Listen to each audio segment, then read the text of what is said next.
those are new coming in tonight, were videoed. So, tonight, if you have to give your pledge tonight, young man, you can go home, pull it up, and watch yourself. Okay? So at this time, Dr. Halen, we have a young man. Yes. Everybody stand, please, for the pledge. I pledge allegiance to the flag of the United States of America and to the republic for which it stands, one nation, under God, indivisible, for liberty and justice for all. So it's my pleasure to introduce our student who's led us in the pledge tonight. This is Peyton Brown. Peyton is a student from East Salisbury Elementary School. Did a great job, Peyton. Thank you so much for joining us tonight and leading us in the pledge. Would you introduce those who are with you tonight? I have my father, Matt Brown.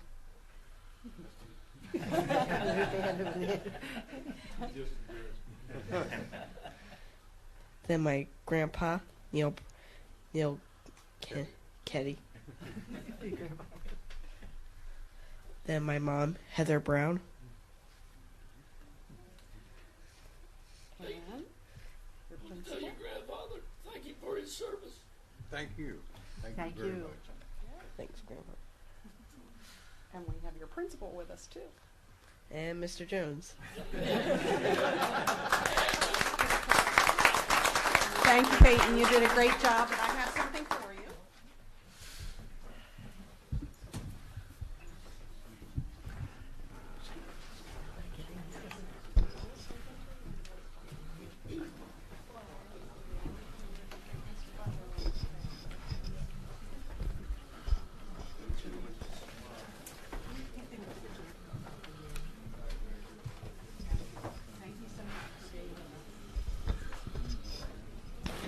Thank you, Peyton.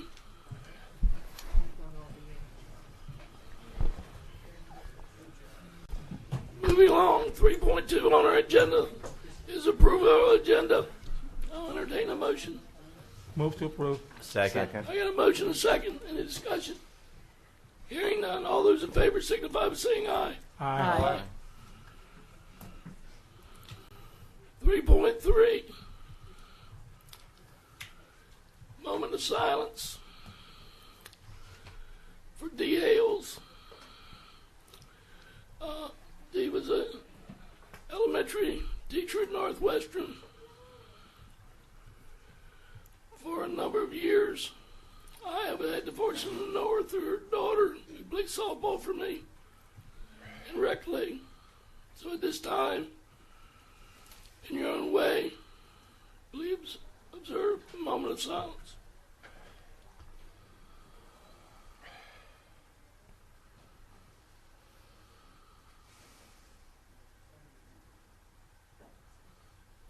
Thank you.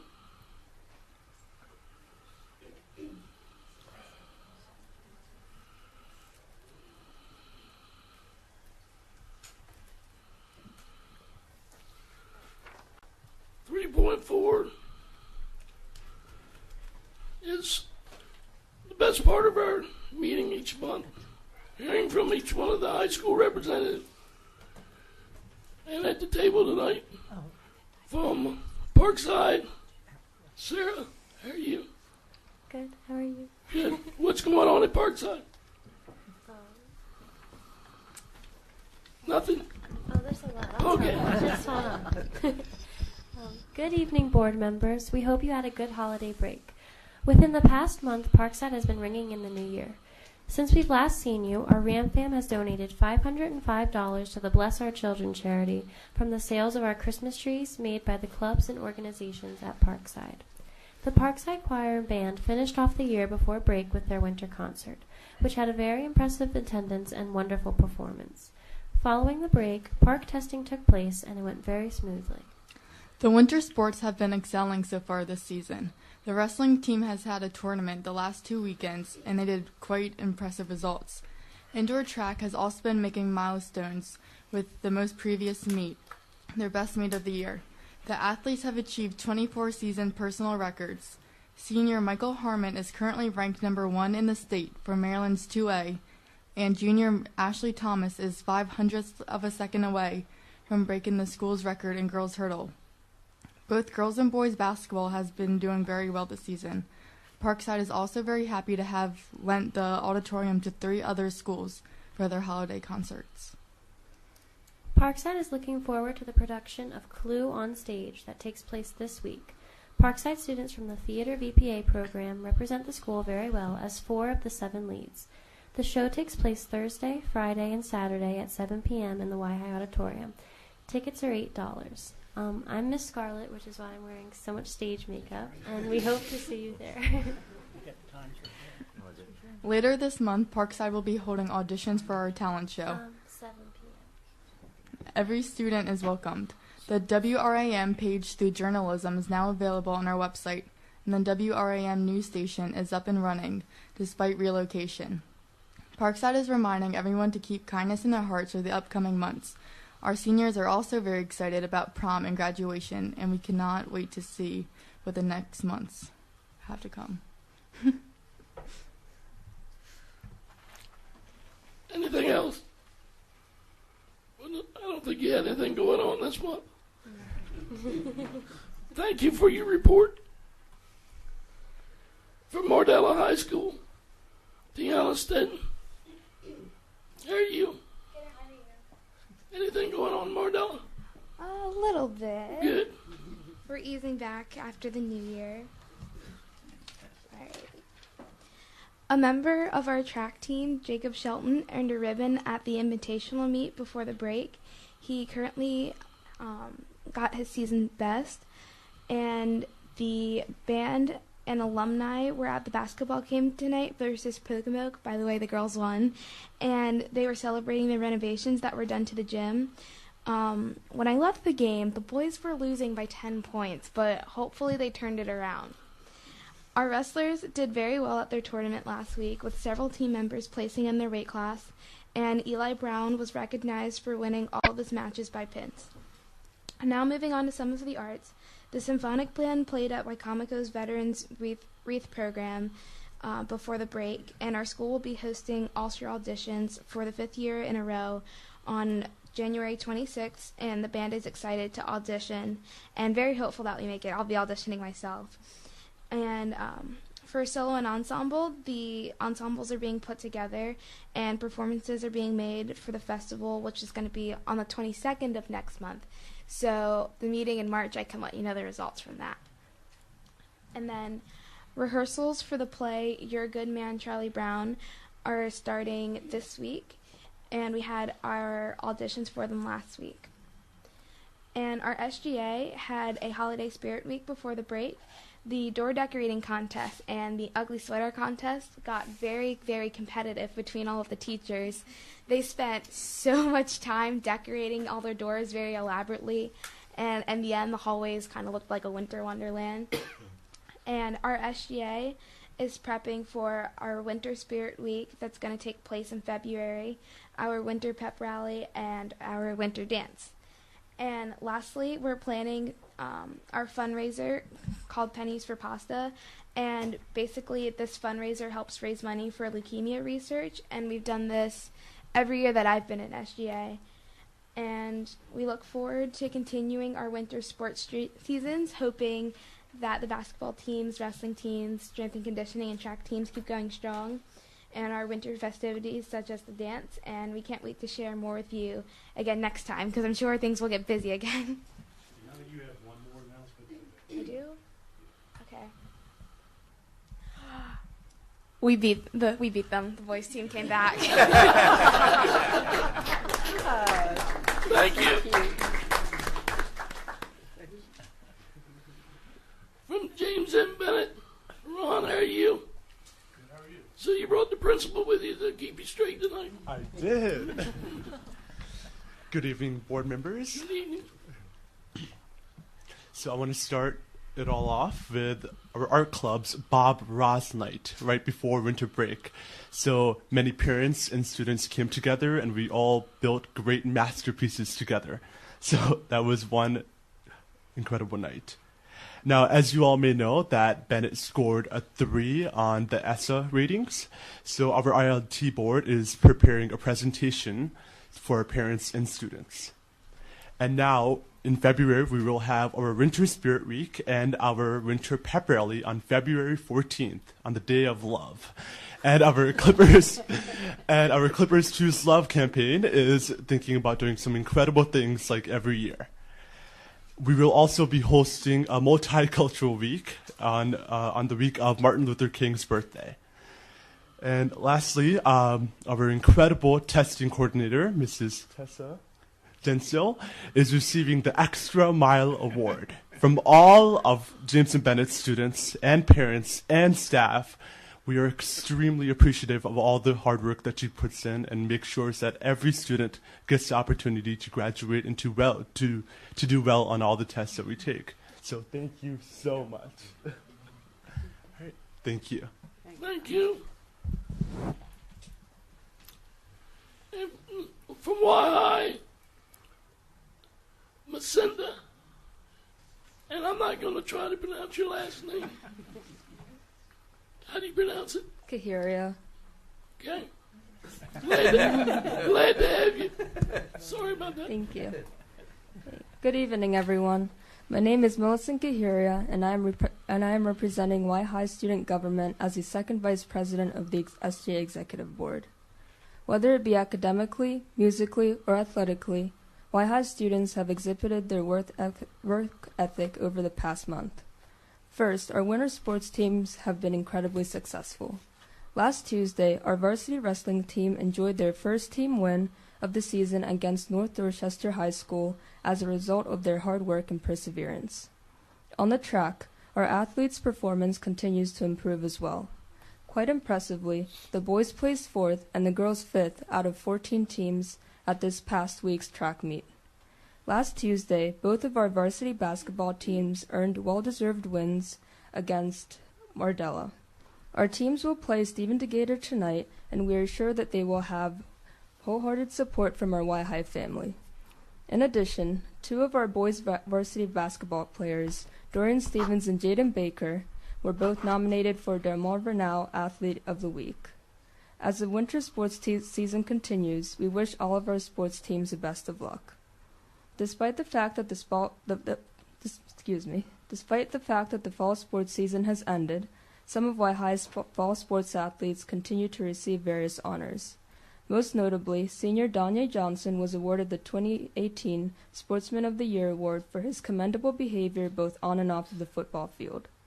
Moving on from sports, Y High's instrumentalists and vocalists have showcased their musical talents in various ways.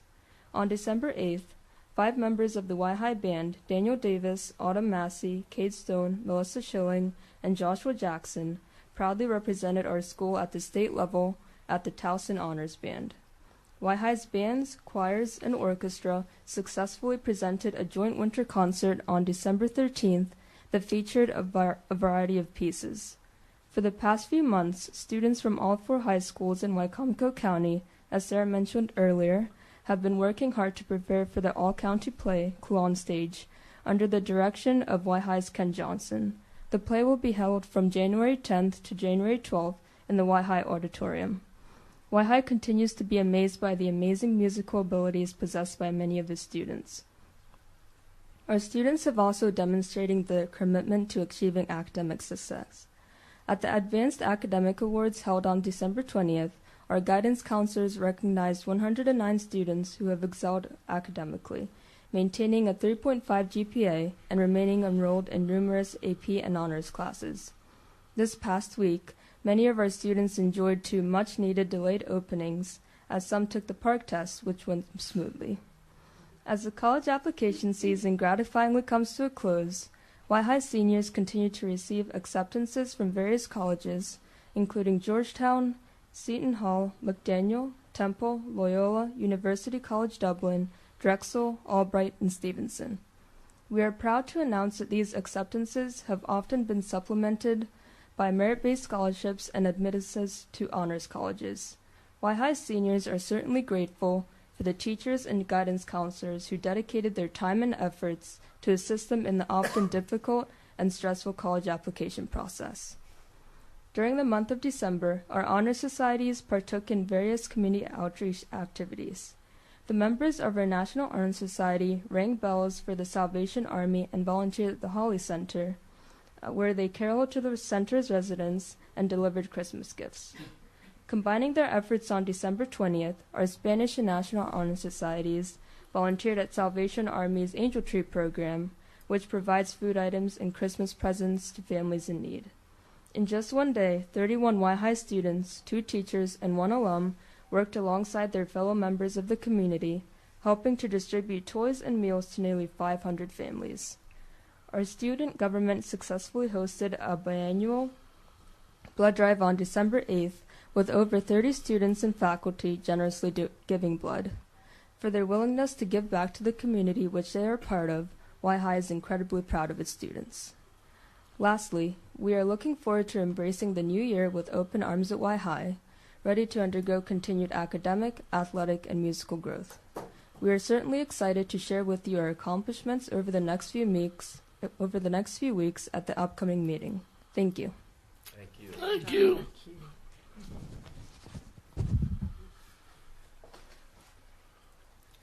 3.5 public comment. Nikki, don't have any. Moving right along. 3.6 superintendent's report. Dr. Hanlon. Thank you, Mr. Fitzgerald. The first item that I have under my report is a report from staff on financial literacy.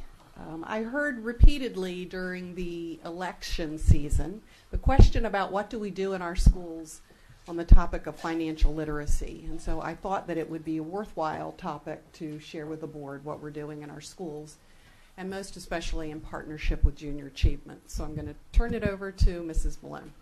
Well, thank you, Dr. Hanlon.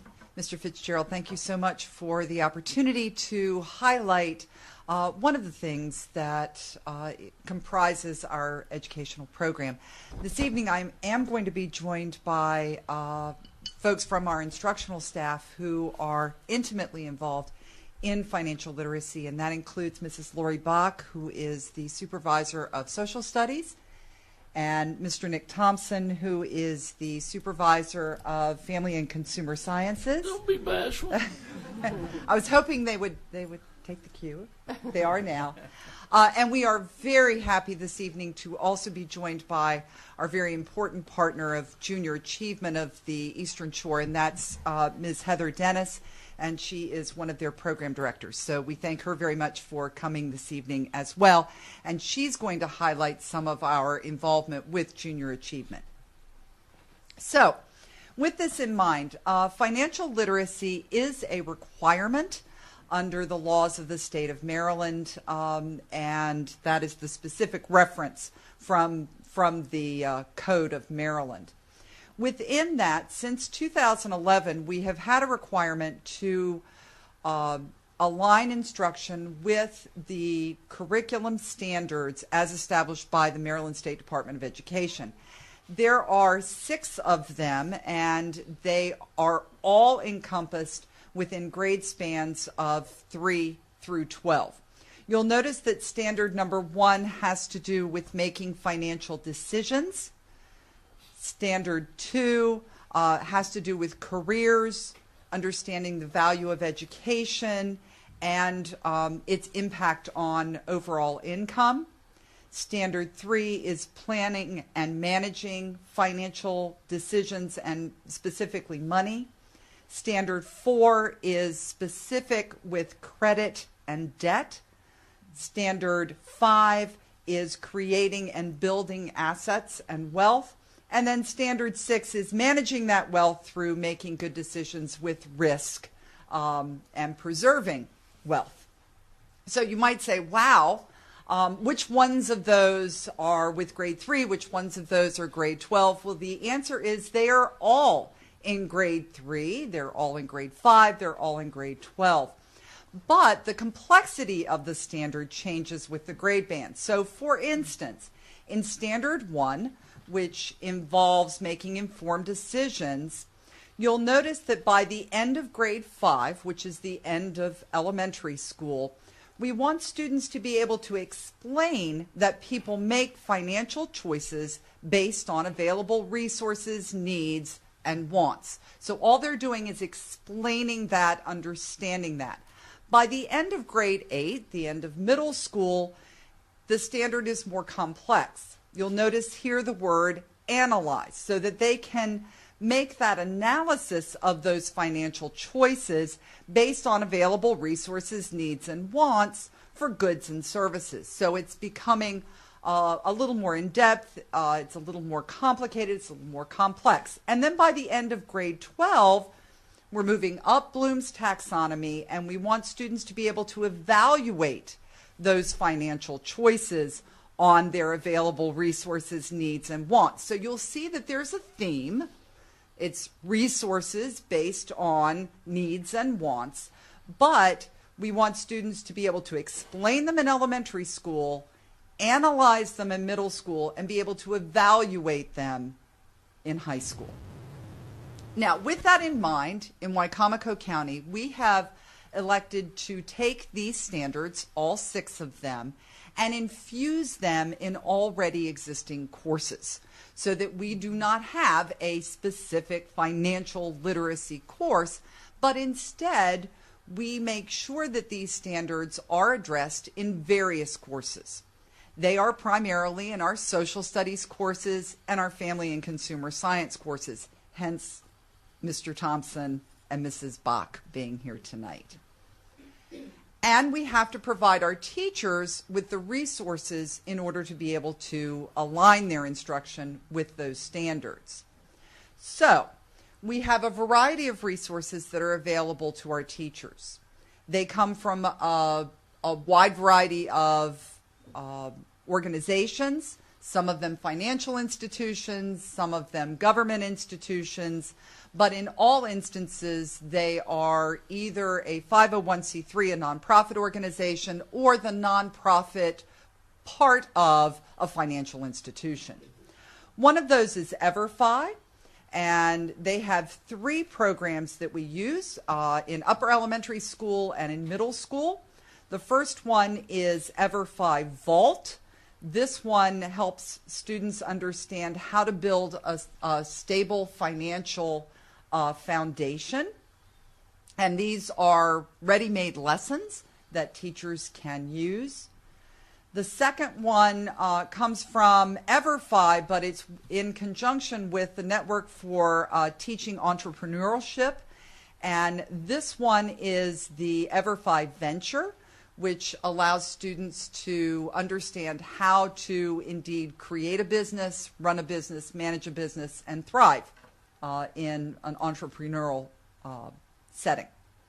And the third one with EverFi is called Future Smart, and this one is specific to middle school, and it allows students to build their literacy skills in finance by understanding how to effectively manage their finances and make sound decisions. So you'll remember that standard 1 of making good decisions. This is a good example of resources specifically addressing that standard. We also use resources from the Maryland Council on Economic Education. Those include a wide variety of teacher resources that, again, include lesson plans and activities, resources that are ready-made for teachers to implement in their classrooms. And we also are very involved in the stock market game. We are involved in the stock market game at the elementary, the middle, and the high school level. And that is sponsored by the Maryland Council on Economic Education. They have been very good in providing teachers with resources, professional development, and opportunities to learn how to effectively implement these standards. So they've been a wonderful partner. H&R Block sponsors the Budget Challenge, which is a simulation that students can do that, again, teaches them money management skills, so that students are involved in a simulation that has them involved with paychecks and bills in real time, and they're challenged to build a budget, save money, and preserve that wealth, that standard 6. The Next Gen Personal Finance resources are ones we are currently investigating. And this one is very useful to us because we are infusing it in our instructional program. And so, quite frankly, the time element can be a challenge. So this particular one involves students in savings, checking, taxes, paying for college, budgeting, credit, identity theft, and investing in an 8-week curriculum that again is focused on the standards in real life simulations and learning about financial literacy. This one's nice because it is a curriculum that spans just 8 weeks. We also are using the University of Arizona. They also provide individual resources. They also have lesson plans and activities. And again, supplementing the resources that we are already providing. We're currently experimenting with some of these resources. We can't leave the government out. We do use the Federal Trade Commission's consumer information area for a particular set of resources based on being a critical and knowledgeable consumer about consumer credit, about identity theft, about protections that consumers have with goods and services. And so these are, again, simulations and interactive activities that students can be engaged in. Those are middle school and high school. And finally, the resources are wonderful, but we also have a fabulous partner in junior achievement. They stand shoulder to shoulder with us, providing us with a ton of resources in professional development, in actual resources, in lesson plans, in activities, and in connections with those who are in the business world so that students can have mentors, can get real life information, and we are so grateful to have them with us. And I'm going to invite Heather to come on over here so that she can talk about some of our activities with junior achievement.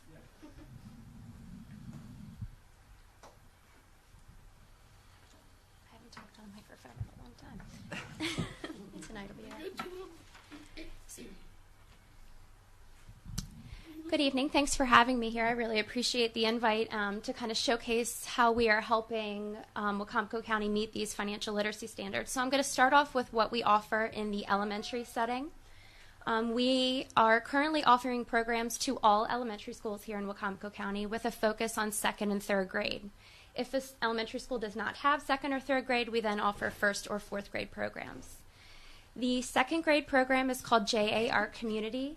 This program highlights how money moves through a community. So students get their first job, they get their first paycheck, and they pay taxes for the first time, and then they get to see how that tax money is used in their community. The 3rd grade program is JAR City, where they get an opportunity to design a city looking at the city zones. They, again, look at how money moves through that city. They investigate the financial institutions and how they help a community. And then they turn into an entrepreneur where they look at the city and see what needs and wants are not being met within that city, and they get to start their own business at the tail end of that program. So that's in the elementary setting. In the middle school, we offer 2 programs. The first one is a very exciting one that we have started this year called JA Inspire.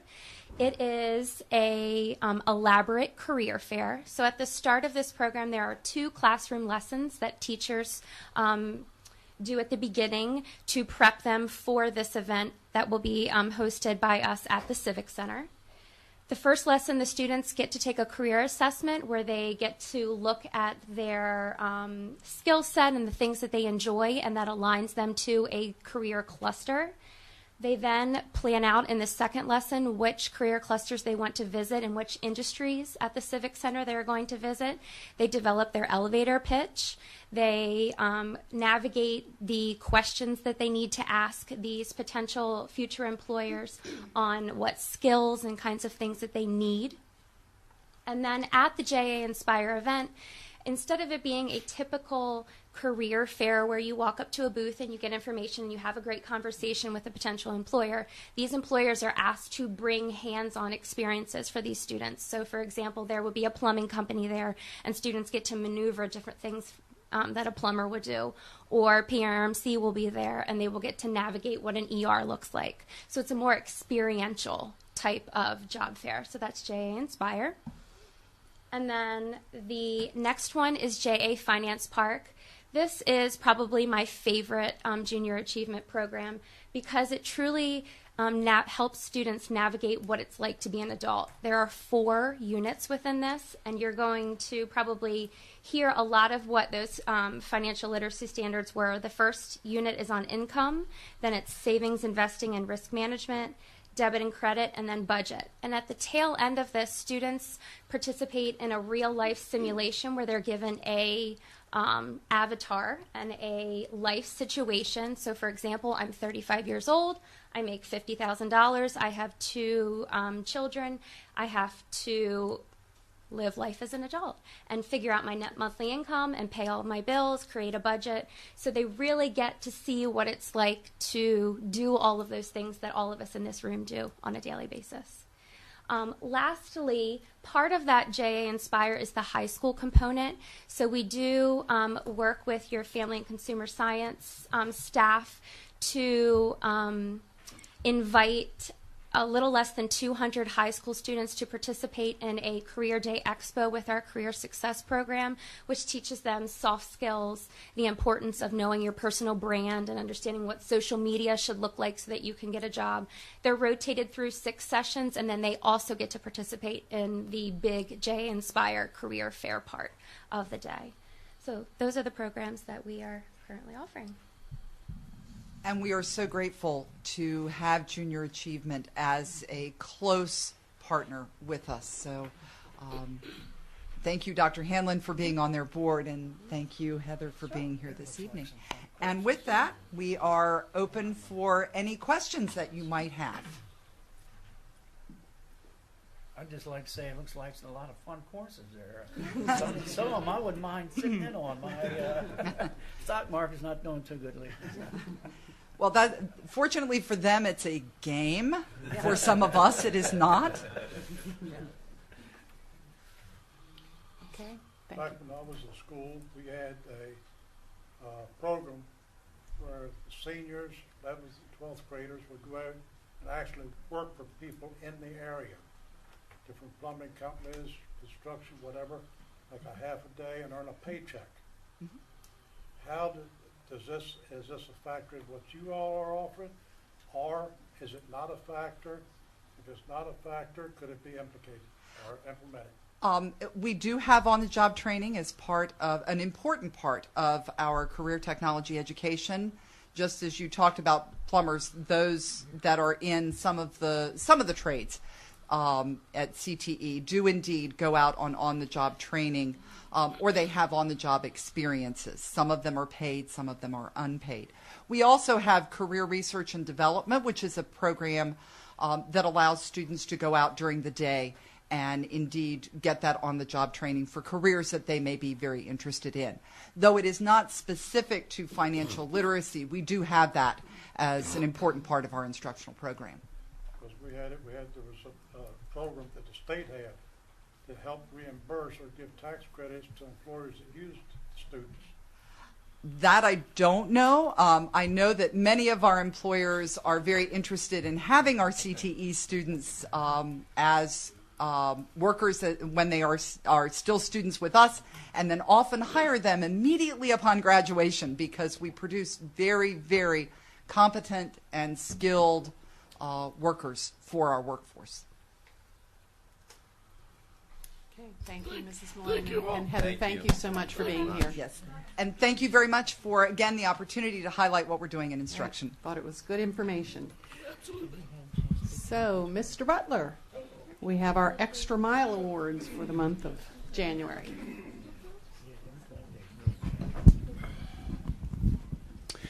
Okay, we have a couple of well-deserving Extra Mile Award winners today. First of all, the first one is going to be Jennifer Dickerson. She's an office associate at Glen Avenue Elementary School. What I hear about her is just amazing. She will do any and all tasks asked of her and will do so with skill. Jennifer is that one person who just seems to know it all. She can answer staff questions. At the same time, she is the go-to person for parents because she makes them feel comfortable at school. In addition, Ms. Dickerson is actually covering 2 jobs at the moment. She is the only current office associate at Glen Avenue. She's a dynamo with lots of energy, and she even volunteers to run the school step team as well. And for those reasons and more, we want to congratulate and welcome to come forward Jennifer Dickerson and her principal, Kathleen Vale, so we can get a picture.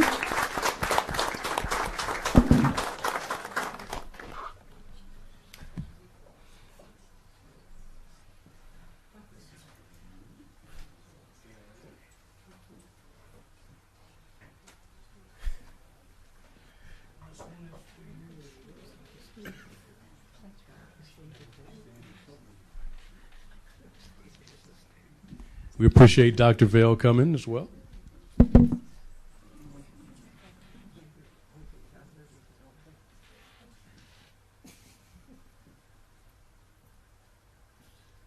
you have plenty of energy.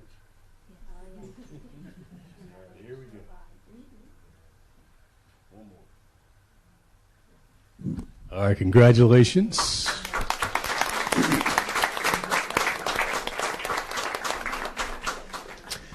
Our next Extra Mile Award winner for the month of December, in a school with almost 1,600 students, 125 teachers and staff, and managing multiple testing windows throughout the year, Tessa Gensel, a school assessment facilitator at James and Bennett High School, goes far above her job description to make sure the process runs as smoothly as possible.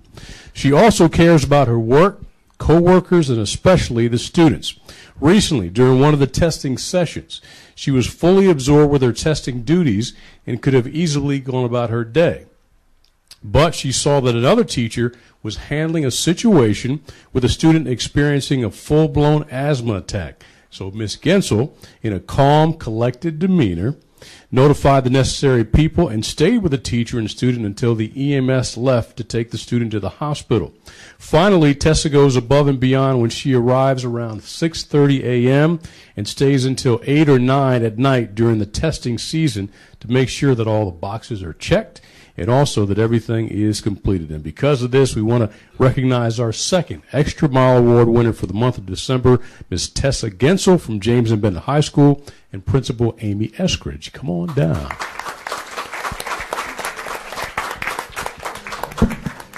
And her supervisor. And Ms. Parsons, thank you very much.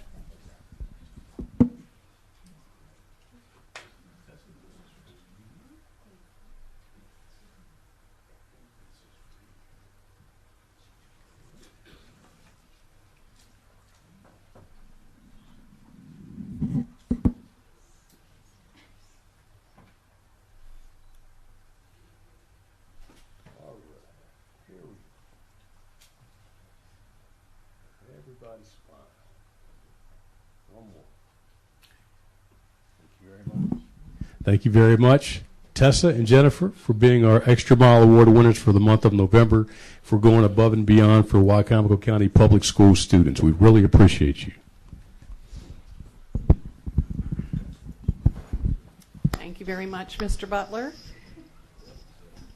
And congratulations once again to our winners. And now we have our grants report from Courtney Jones.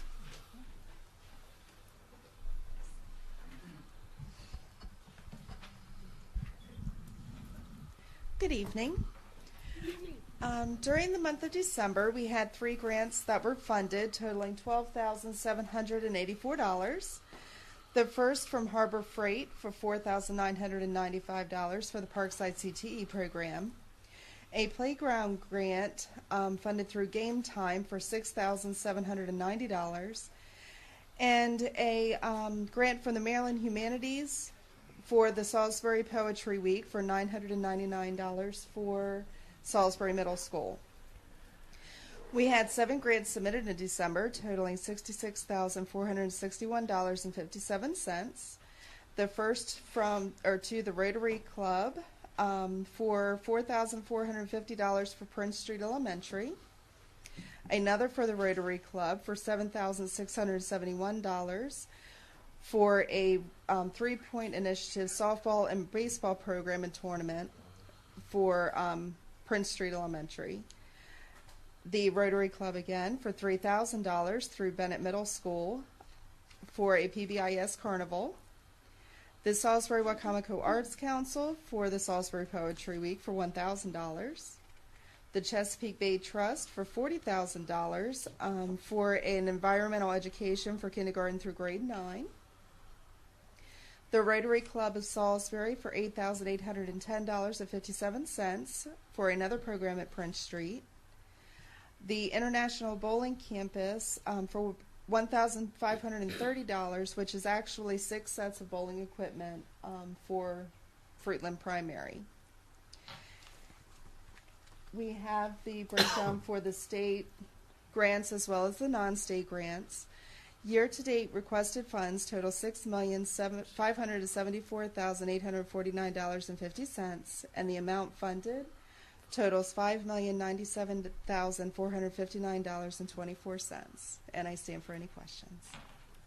I don't have any questions, but again, I say it each month. I hope you don't get tired of hearing it. No, Keep up the good work, because that's $5 million we wouldn't have without you hustling for us. Thank you. Thank you very much. We don't get tired of collecting that. That's No, great. no, no. Wonderful. Thank you, Courtney. And next month, Courtney will be joined by several teachers who received Community Foundation grants to share what they're using those monies for. So, very good. Thank you so much. And that concludes my report. Thank you. 4.1, approval of the open session minutes. I need a motion. Motion made. Second. I got a motion and a second. All those in favor signify by saying aye. Aye. Aye. Against, same. Thank you.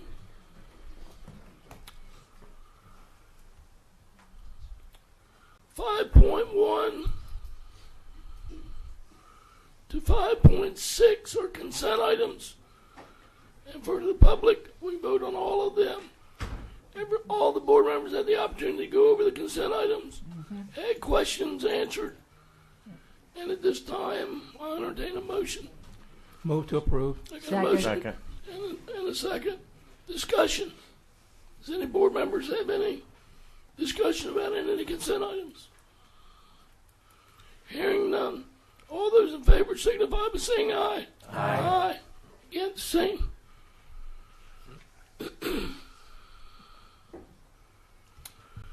6.1. On the recommendation of the superintendent, is there a motion to approve the second and final reading of Draft B of the 2019-2020 Wicomico County Public Schools calendar? So moved. I got a motion Second. and a second. Any discussion? Mrs. Miles, do you want to make some comments? We did have, in terms of votes, a total of 93, with the majority for draft B, and this is from the public input that was supported through the website. We also had a total of 16 comments that were shared with us. 2 of those were specific to draft A, 7 were specific to draft B. And there were 7 comments that actually generated some ideas for future discussion in terms of the calendar itself in general. So as you can tell by the numbers shared here, the vast majority of those who responded were in favor of draft B, which, as you can see, is the draft including October 18th as a school when central office and school offices are, as a date rather, when central office and school offices are open. However, schools are closed for other staff and for students. So that's the feedback that we have received. Thank you for the opportunity to gather that and to share it again this evening. Any other? We got a motion and we got a second. We had discussion. All those in favor signify by saying aye. Aye. Aye. Against, same. Thank you. 6.2.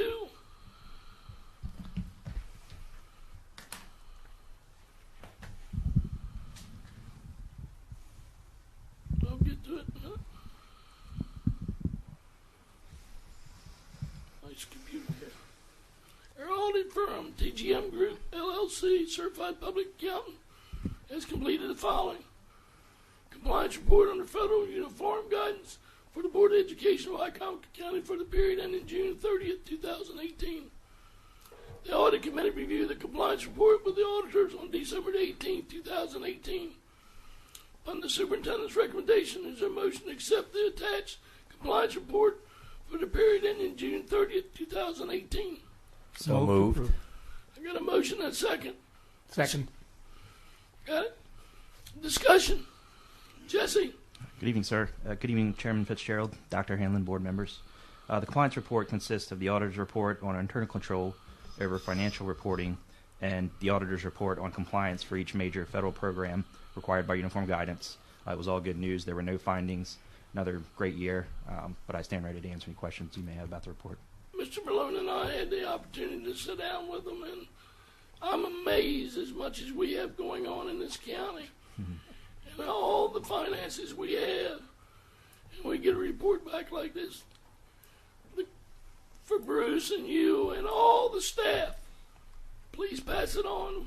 It doesn't go overlooked. I appreciate it. I will, sir. Thank you. Agreed. It's a very short meeting when we talk about any exceptions. It's always good. It's always good. That's what you want. And every time it's like that. It's excellent. Just want to say, when you come up with a report and there are no recommendations, you've done a great job. Yes, sir. Right. That's right. Any other discussion? Hearing none, all those in favor signify by saying aye. Aye. Aye. Against, same. Thank you, Jesse. Thank you.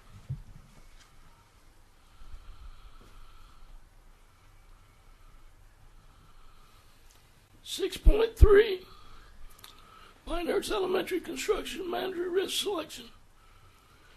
Per the superintendent's recommendation, there's a motion to accept the proposal, Exhibit 1, from the firm of Delmarva Veteran Builders, LLC, for construction management CM and risk services for pre-construction and construction phases for the work for the Pinehurst Elementary Space Conversion Project, and authorize the issuance of a contract consistent with the terms set forth in the RFP. The final contracts will be in a form acceptable to the superintendent and the board's legal counsel, and include all contract documents, general conditions, and supplemental conditions of the contract, as well as the final agreed upon negotiated terms of the contract. Request is also made to authorize issuance of a notice to proceed, NTP, to the CM firm to begin work on the pre-construction phase of the project. Is there a motion to accept the proposal and authorize the work as indicated? So moved. I got a motion. Second. And a second. Discussion. Good evening, Lisa. Good evening, Mr. Fitzgerald, Dr. Hanlon, and board members. Based upon previous presentations and scope of work approval by the School Building Commission and senior leadership in conjunction with the Pinehurst administration, we are proceeding with a space conversion for Pinehurst Elementary. This project will include a new front office, including instructional support space, as well as secure vestibule. In front of you is the final negotiated agreement with the top-ranked firm. Per board policy, a two-step selection process was utilized. The construction manager selection committee made a recommendation of the top-ranked firm to the superintendent, and it was subsequently approved. The goal is to get this project underway as soon as possible, since the existing space being renovated is unoccupied. Today's approval will allow the CMR firm to begin pre-construction efforts in preparation of bidding subcontracts and establish a GMP. Are there any questions regarding this recommendation? About the construction, as you face Pinehurst School, is it going in the left-hand door where the offices are now, or are you going to relocate them to another place? If you're facing the school off of is that South Pinehurst? South Pinehurst South Avenue. Pinehurst. The new entrance would be around the left, where they're currently using that as a bus entrance. It's where the old tank used to, therapy tank that was Yes. filled in. That will be retrofitted to be the new main office with a secure vestibule. I attended Pinehurst School, and it's in my 4th district. And that I go by it many times each day. So I was just curious as to what are you going to put in the space where the offices are now? The administration would like to backfill that with additional instructional support space. Okay. That's not part of this particular project. That will have to be a subsequent project. Okay, thank you. You're welcome. Any other discussion, comments? All those in favor signify by saying aye. Aye. Aye. Against, same. Thank you. Thank you. 6.4, personnel matters, informational only. Everybody's had the opportunity to look at all the personnel matters. 7.1, board members report. Mr. Palmer, I'm going to start with you. You want the short version, Don? Yes, short version. You've had too much time to work on it. I spent a lot of time reading the Kerwin Commission report, and I sent out some emails. I hope everybody had a chance to look at them and maybe get them to thinking about what's really in there and how they propose on mandating the financing of this commission, and see what you all think about it. I believe we also have that online, don't we, Dr. Hanlon? So the public, if you want to go in and read that Kerwin Commission, take some time, some aspirins and some coffee, and sit down and read it, because it's pretty good. Also, I was not able to go to the MABE Legislative Committee meeting yesterday in Annapolis. But when you get it on, it'll come up, and please take time to read over the minutes from the meeting. They were going to work on or talk about the Kerwin Commission. I have a lot of concerns, just like you do.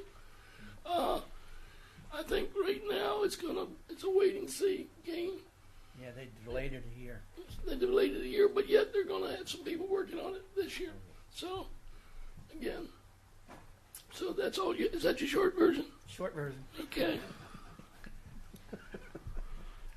Okay, I guess I'm next. Mr. Murray, you're next. I just wanted to comment.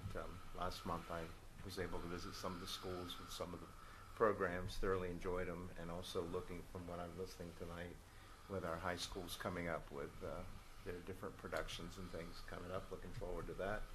And the winter sports. And I know I always comment, Ms. Jones, on those grants. And I'm hearing about that in the public. I want you to know I've had a couple of phone calls about me talking about that. But it is very grateful, as Mr. Fitzgerald said earlier, that is money that we would not have for all of our students. So thank you again. And I'm going to piggyback on that. If you look at the way you got it broke down now, people know where this money is going. It's not just a gift to us. It is going to, and it has to be used for that.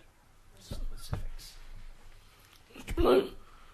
So, by luck, not by plan, my board report has to do with junior achievement, because I'm in day 2 of teaching a 3rd grade class at Delmar Elementary. My daughter-in-law's class, Kayla Malone, I shared with you guys, I did that last year. And it's obvious, I don't know if they've had any financial literacy classes yet, but they certainly are very, very astute at what we're talking about. It has to do with cities and ways you use money, earn, spend, save, or donate.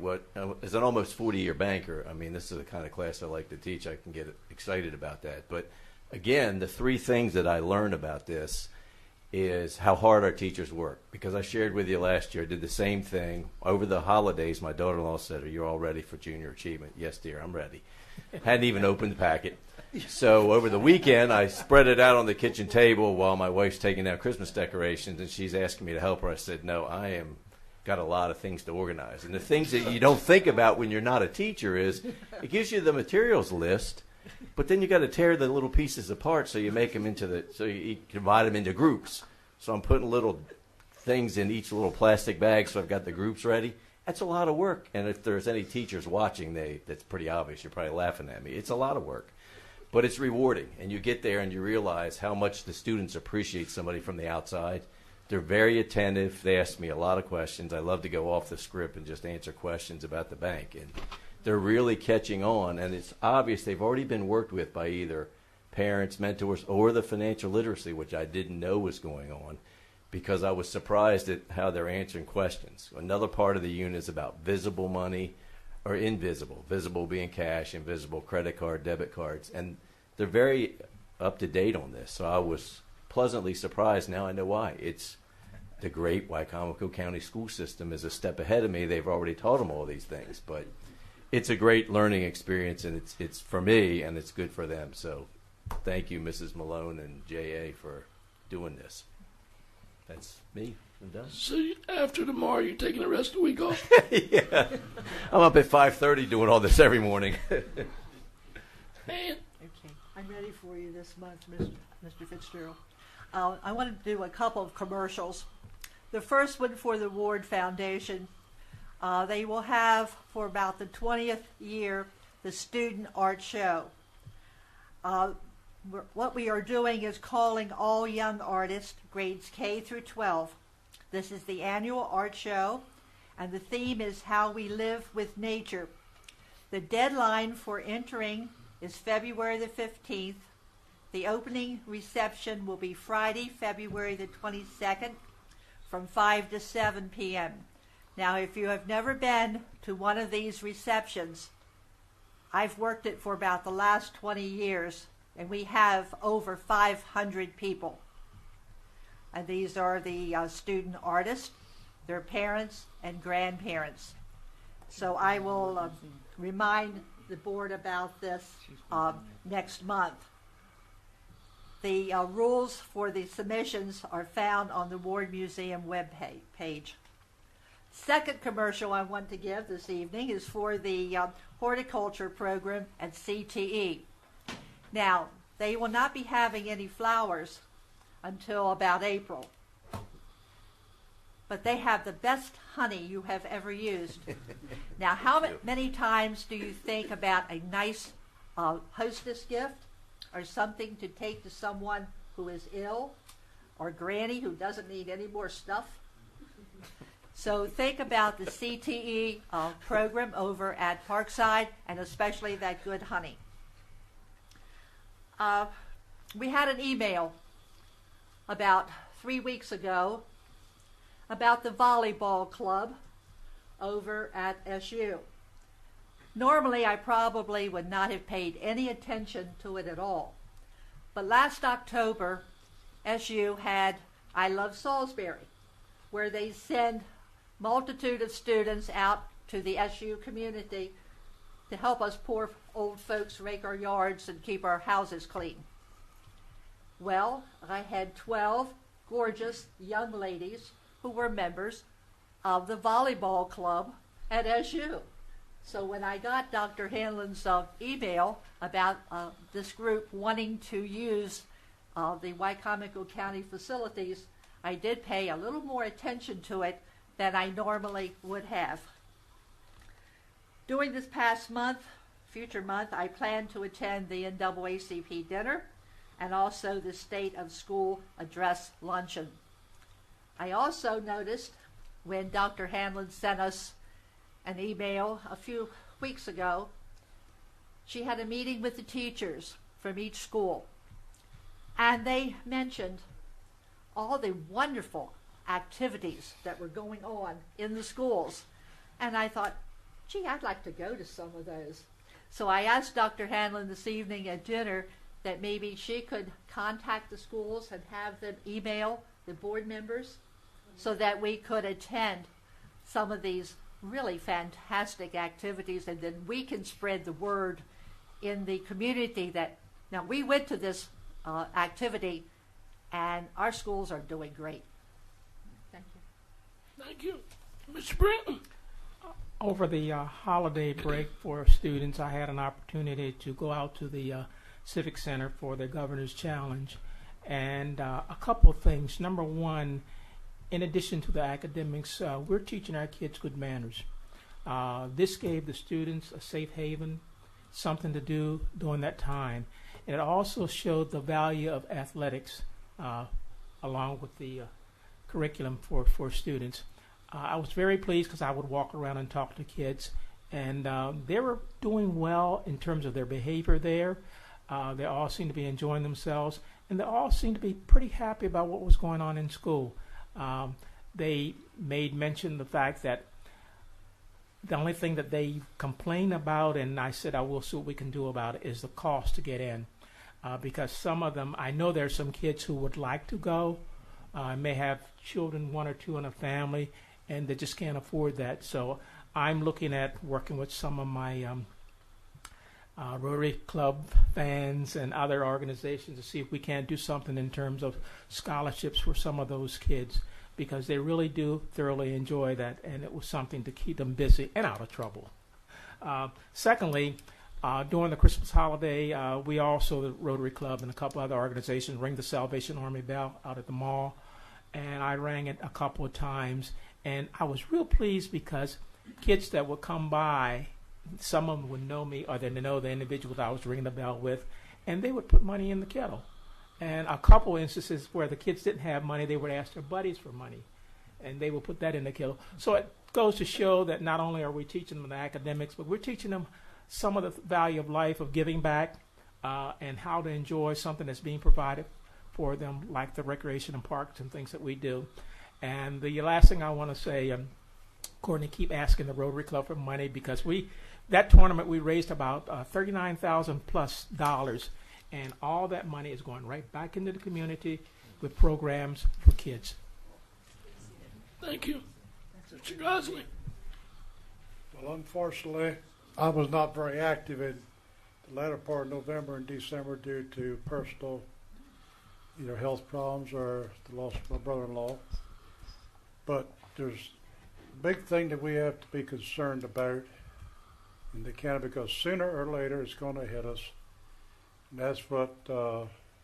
Jeffers was talking about a while ago. The safety of our people, the safety of our children, and also the safety of our teachers from belligerent, obnoxious, baseless, foundless rhetoric that there's no room for at all. And somehow, some way, there's got to be a way for us to get this message out to people that we're not going to tolerate Facebook attacks on our teachers and on our staff and on the board or anybody else. Without base, if they've got a basis for somebody to be a problem, then let them come to us and go through the proper channels, or go through the police department or whatever. But go through the proper channels. Keep it off Facebook, because once you hurt a person's reputation, it's damaged beyond repair. There's nothing that person can do about it. And that's the background I come from, was law enforcement, and business, and safety. And that's my statement for tonight. I hope I might be able to get around and visit some different things next month. Thank you. Well, again, I don't know if I told everyone this, but Happy New Year. We started off well. You know, all we can do is build on it. And, yeah, we have some negative things going on, but I don't want to deal with that. I want to deal with all the good we got going in our system. We got a lot more good than we have negative. So, you know, if you have the opportunity, stop these students and tell them thank you, because you are the future leaders of our country, of our county. And sugar, someday you might be sitting here. But again, keep, for all the staff that's here, keep up the good work. I surely appreciate it, and I know all the board that's sitting up here appreciate it. As Mr. Loon is finding out, being a teacher is not easy as everybody thinks. If they think so, follow some of these teachers day to day, and they really get appreciation of what they do day in and day out. I'll now get off my soapbox. Thank you. Meeting adjourned.